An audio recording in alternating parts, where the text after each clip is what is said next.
Smart viewers, siapa di sini yang udah nonton drakor When Life Gives You Tangerine? Ya, drakor slice of life yang ngomongin soal kehidupan keluarga cemara nih.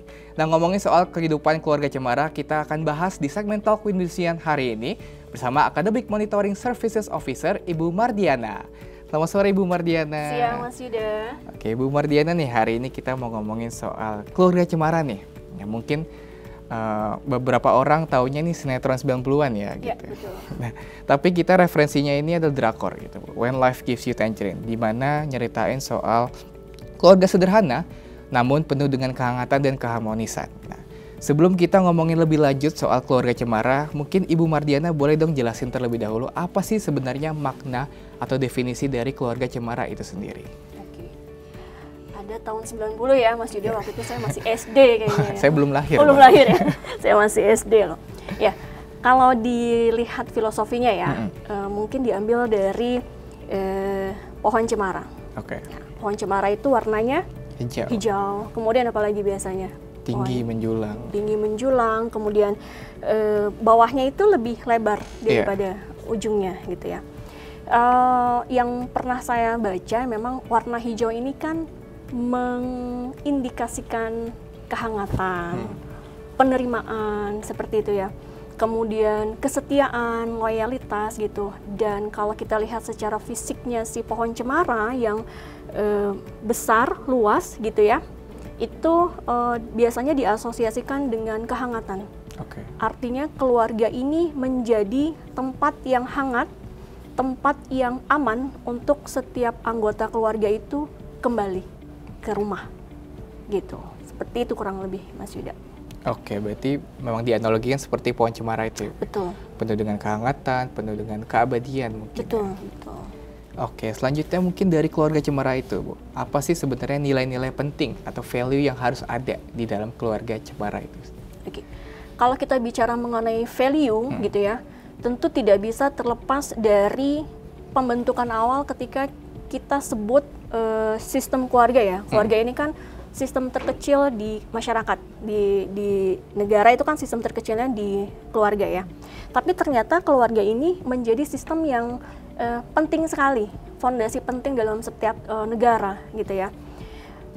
Tentu ketika pria dan wanita memutuskan untuk menikah gitu ya, kemudian membangun sebuah keluarga, mereka menyusun value ya kita sebutnya ya, value-value apa yang akan dibuat di dalam keluarga tersebut gitu. Karena balik lagi, pernikahan itu kan isinya dua orang kepala yang berbeda ya, dan masing-masing pihak tentu memiliki pengalaman masa lalu atau value yang berbeda. Iya, betul. Jadi mungkin di langkah awal itu disepakati value apa yang akan mereka tanamkan di keluarga.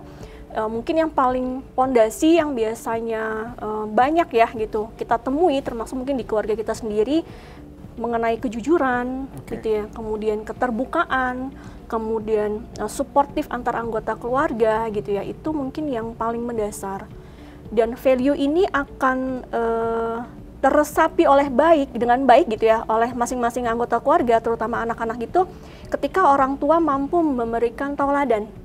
Jadi value itu nggak bisa bilang kamu harus jujur ya nak gitu ya, kamu harus punya cinta yang tanpa syarat ya, melainkan kita sebagai orang tua memperlihatkannya melalui tauladan yang kita tunjukkan dalam interaksi kita dengan pasangan ataupun dengan anak-anak. Seperti itu Mas Yudi. Oke, berarti nggak cuma ngasih tahu, ngajarin, tapi harus mencontohkan juga dalam kehidupan sehari-hari kepada anak. Betul, seperti itu. Oke, tadi Ibu juga sempat mention soal value-nya, yaitu keterbukaan dan integritas mungkin ya. Nah, mungkin kita belajar lagi, seberapa penting sih kehadiran emosional antara anak dan orang tua gitu. Di tengah mungkin saat ini kan di era digital, mungkin orang tua atau anak lebih sering lebih suka menghabiskan waktu bermain gadget gitu seharian dibanding istilahnya ngobrol bareng di rumah ataupun menghabiskan waktu di luar jalan bersama. Nah, seberapa penting sih Bu kehadiran emosional ini tuh harus ada? Tadi value-value itu harus ada, seberapa penting? Penting banget ya, karena ikatannya kan di situ ya. Ikatannya ada di emosi. Dan orang pertama dan utama yang bertanggung jawab adalah ayah dan ibu. gitu. Jadi bukan anaknya dulu gitu ya. Kamu gimana sih nggak punya waktu buat keluarga, bisa seperti itu. Tapi si ayah dan ibunya ini yang menjadi penanggung jawab utama dan pertama. Tadi pembentukan value kan dari mereka dulu ya, sebelum ada anak-anak lahir. Kemudian kalau dibilang kesibukan, tadi disebutkan Mas Yuda, distraksi teknologi gitu ya. Saya rasa toddler di rumah kita pun sibuk. Ya nggak sih, mereka bikin project, bongkar pasang, itu toddler ya. Apalagi kita misalnya punya anak di rumah yang usianya remaja atau dewasa awal, seperti mahasiswa-mahasiswa kami gitu ya. Remaja, dewasa awal. Tapi yang perlu diperhatikan adalah orang tuanya juga mesti kuat juga untuk menanamkan value, dan kalau kita punya masing-masing kesibukan, akan lebih baik ketika ada kesepakatan dan pembicaraan itu bahwa kita punya satu rutinitas tertentu atau tradisi atau budaya tertentu yang akan kita jalani di keluarga. Contoh yang paling simpel aja ya. Misalnya setiap hari Sabtu di bulan itu, di Sabtu terakhir di bulan itu, kita punya agenda untuk misalnya either itu misalnya play date atau play movie, atau kalau yang sekarang lagi banyak gitu ya, glamping ya, camping. Nah, seperti itu gitu ya. Jadi untuk melibatkan seluruh anggota keluarga. Pada dasarnya sebenarnya mungkin untuk anak-anak yang teenagers ya atau dewasa awal kayaknya ngapain sih mah ngikut-ngikut, mendingan gue juga hangout kan gitu ya. Sama teman-teman. Betul. Jadi engagementnya kan memang udah nggak di keluarga ya untuk usia-usia mereka gitu. Tapi nggak apa-apa gitu. Artinya ketika itu sudah kita sampaikan apa sih keuntungannya buat mereka gitu ya, dan mereka ikut berkontribusi di situ ya. Pertama, kita ucapkan terima kasih mereka mau meluangkan waktu. Kedua, kita pengasuhan ini kan sebenarnya tujuan akhirnya meninggalkan kenangan ya Mas Yuda ya. Artinya mungkin ketika anak-anak remaja ini nanti kemudian berperan sebagai orang dewasa, mereka punya kenangan yang indah. Core memory. Betul. Walaupun misalnya orang tua gue sibuk dan gue sibuk waktu itu, tapi keluarga kami memiliki tradisi yang orang lain mungkin nggak punya. Itu yang menjadi warisan sih untuk si keluarga, yang mungkin bisa membentuk value mereka juga nanti ketika mereka berumah tangga atau berkeluarga. Berarti sibuk apapun tetap meluangkan waktu lenggang gitu ya, di weekend terutama. Betul. Ya, dan kualitas ya, bukan kuantitas. Quality time. Betul, seperti itu. Baik Bu Mardiana, kita berlanjut lagi nih Bu. Nah, mungkin ngomongin soal tadi ya, kembali ke drakor ataupun film-film lain yang istilahnya menceritakan tentang keluarga cemara. Pastinya kan dari film-film itu, drakor itu istilahnya memberikan gambaran seperti apa sih keluarga cemara itu, keluarga yang hangat, keluarga yang harmonis. Nah, apakah dari istilahnya representasi film-film ataupun drakor itu tuh memperkuat gitu cara seseorang ingin mewujudkan keluarga cemara ini, atau malah justru memberikan tekanan gitu? Misalkan contohnya seseorang nonton drakor When Life Gives You Tangerine ini, ternyata keluarga cemara tuh gini ya, sementara kayaknya keluarga saya tuh nggak gini gitu, malah istilahnya menimbulkan rasa insecure pada dirinya. Apakah tadi justru memperkuat atau malah menimbulkan insecurity itu pada seseorang? Bisa dua-duanya ya, tergantung point of view kita. Jadi kalau kita lihat di film ya, either itu misalnya drakor atau film Indonesia atau apapun itu nggak bisa dijadikan patokan. Artinya itu menjadi referensi kita untuk memperkaya sudut pandang kita gitu ya, bahwa ternyata ketika keluarga X ini misalnya diuji dengan keterbatasan ekonomi, ternyata mereka bisa survive karena apa sih? Nah, value itu yang mereka bisa adaptasi. Artinya nggak mungkin sebaik-baiknya, seideal-idealnya yang namanya film gitu ya. Kalau kita masuk dunia realita nggak seperti itu. Gitu. Artinya adakah pesan dari film-film itu yang bisa kita maknai, kemudian menjadi insight kita gitu ya untuk nanti ke depannya gitu, atau ketika ada hal-hal yang ininya yang nggak baik ya gitu, atau yang ininya kayaknya nggak cocok, misalnya kita bicara budaya deh ya gitu ya itu kita tinggalkan.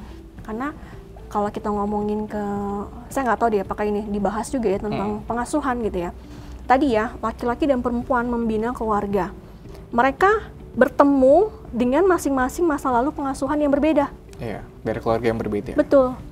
Value-nya berbeda, pengasuhannya berbeda gitu. Apakah bisa disatukan? Kan enggak juga. Termasuk film-film itu juga gitu ya. Karena kan heterogen sekali ya susunan tatanan kemasyarakatan kita. Jadi dijadikan referensi ya, tetapi untuk dijadikan bahwa itu yang paling ideal loh, enggak. Belum tentu seperti itu. Gitu Mas Yuda. Oke, berarti istilahnya boleh dijadikan referensi ya Bu. Betul. Gitu. Tapi jangan kayak telan-telan mentah-mentah seutuhnya dari film itu sendiri. Betul, gitu. Karena kan istilahnya beda-beda tadi ya, keluarga masing-masing, pola pengasuhannya, dan juga istilahnya treatment dari orang tua ke anak. Betul sekali. Oke, selanjutnya nih Bu, ngomongin tadi ya soal dari film, dari drakor kan istilahnya tidak seutuhnya, tidak selamanya realitas sesuai dengan yang ada di film. Nah, gimana sih Bu cara istilahnya bisa membuat atau mewujudkan keluarga yang harmonis, yang hangat gitu. Walaupun memang saat ini keadaannya istilahnya agak sulit gitu. Mungkin dari anak ataupun calon orang tua nantinya. Oke. Tadi saya banyak nariknya dari persiapan ya Mas Yuda ya. Ya satu, ketika kita bertemu calon pasangan kita untuk membentuk keluarga, ada luka nggak di situ? Oke. Pernah dengar apa tentang luka masa lalu, luka masa kecil, betul, trauma ketika di keluarga gitu ya. Kemudian kalau ada yang belum selesai, ya prefer untuk bisa diselesaikan dengan profesional gitu ya. Kalau sudah selesai maka pertama pahami dulu, maknai dulu gitu. Ketika kita sudah berperan sebagai entah ayah kah, entah ibu kah gitu ya, termasuk menjadi anak kah, apa sih pemaknaan kita terhadap peran itu gitu. Karena kalau kita nggak memaknai peran, kita nggak paham peran gitu, yang banyak terjadi adalah kita inginnya menuntut hak gitu ya. Artinya sebenarnya antara hak dan kewajiban masing-masing anggota keluarga itu ada. Kita paham nggak gitu ya? Kalau nggak paham ya kita belajar gitu. Pahamin peran masing-masing. Betul gitu. Itulah yang pondasi awal untuk kita menuju ke sana gitu ya, menuju harmonis. Karena harmonis itu sesuatu yang dinamis ya, dia nggak statik diam ya gitu. Untuk kasus yang ini kita udah bisa selesai harmonis ya, besok kita ketemu lagi dong tantangan baru. Misalnya anaknya menjelang toddler, remaja, dewasa awal, udah harmonis tuh, udah oke, udah balance gitu. Tantangan lagi mulai entah ekonomi dari anak dan segala macamnya akan membentuk lagi gitu penyelesaian konflik yang lain. Tapi modalnya udah ada di situ. Gitu. Oke, mungkin terakhir nih Bu Mardiana. Apa saja sih Bu yang kita bisa pelajari gitu dari konsep keluarga cemara yang ada di film-film ataupun drakor tersebut?